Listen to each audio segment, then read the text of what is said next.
És una mirada en el poble saharaui, en els campaments de refugiats que hi ha a Tindouf, a Argèlia, i és la plasmació d'un viatge que va organitzar el Fons Català de Cooperació.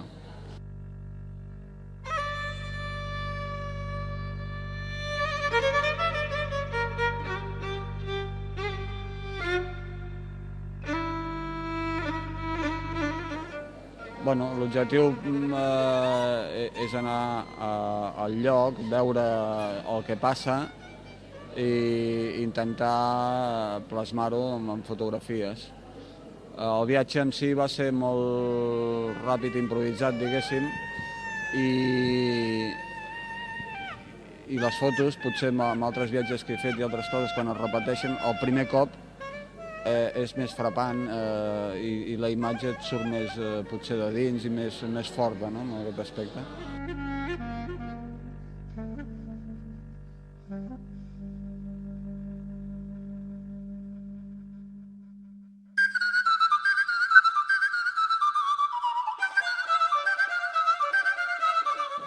En principi no vull transmetre res, simplement capto allò que d'alguna manera m'emociona i intento donar-li un contingut visual o de forma, de composició, i si això ajuda a entendre una situació, un problema d'un poble, doncs millor.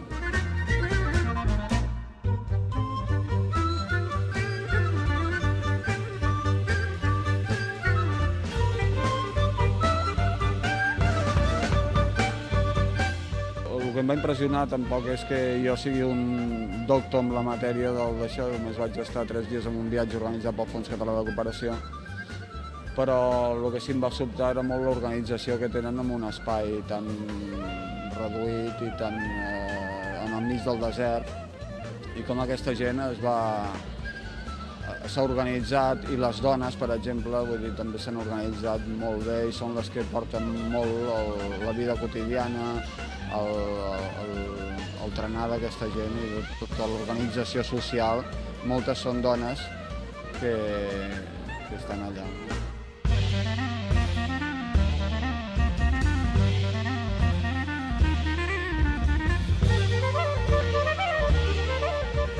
El que et crida molt l'atenció són els colors, les coses. Jo crec que el que t'impacta és això, els cels, els colors grocs aquests, i la coordinació d'aquests colors moltes vegades, que és una cosa que se't presenta a la imatge quasi de pura sort o de pura atzar. Atzar no sé com es diu en català. Atzar.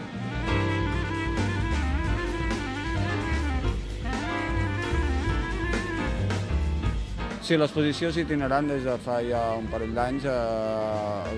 L'exposició la té el Fons Català de Cooperació i és itinerant, va per bastants pobles, per puestos, i la gent pot també col·laborar amb la compra de les fotos